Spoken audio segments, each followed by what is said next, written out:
on Pleasant Valley Street in Austin, Texas, looking at a buffered bike lane. At Mist, the umbrella of Free Cycles Missoula.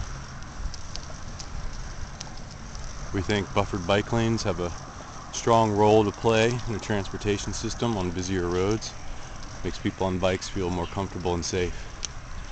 There's not a whole lot of data yet, as buffered bike lanes are a relatively new type of facility.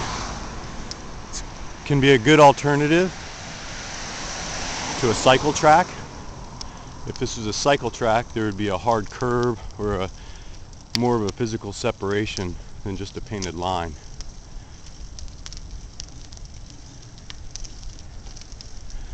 You can see the buffer going over the bridge, sidewalk, buffered bike lane, a couple travel lanes, left turn pocket, some chevrons here. The buffer has a brake for this right turn lane entering Pleasant Valley Street.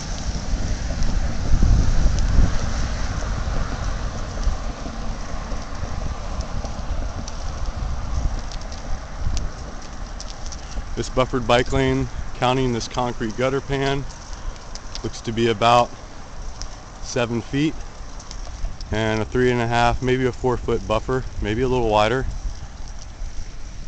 Two cyclists could easily ride side by side here and be safe, not impede motor traffic, carry on conversation, part of a social transportation philosophy. Cars, bikes, walkers, transit users can all share a city efficiently, safely, enjoyably. This is a wide road here. Not a high volume of cars, so one lane is certainly sufficient. Left turn pockets facilitate flow. We have a rail line below. Trail, new trail, just opened in Austin not too long ago.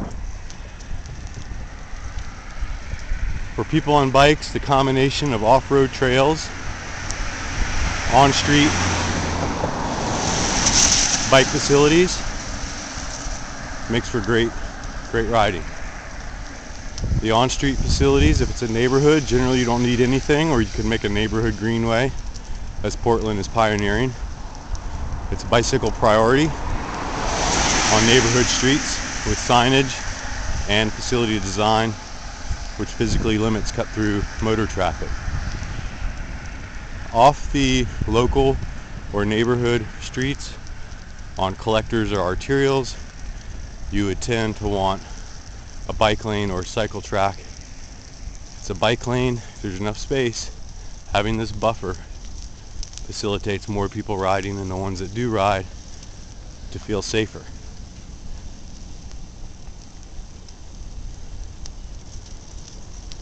We have some dashing of the buffered lane at this driveway entrance, and the buffer disappears as we come to a more major intersection, more than a side street. So the buffer disappears, allowing that center left turn lane. Intersections are always, can be a difficult design challenge.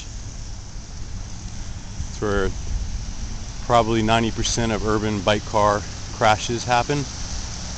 Our feeling is carrying the bike lane or cycle track up to the stop bar is important, so cyclists don't have to merge into motor traffic and verge back out. And the nose of my bike was in the intersection before we hit red, which is legal. So now we come across some bike lane on the side, some dashing. The bike lane moves over because parking is now integrated into the street.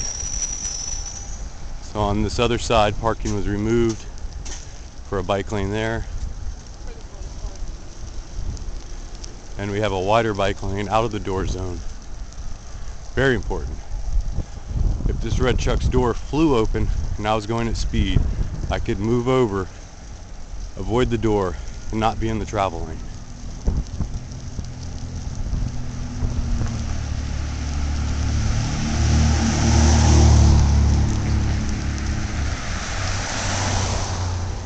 Austin, Texas is on its way to becoming a very bike-friendly town. This is 14th and Chestnut. Bike mural, bike parking.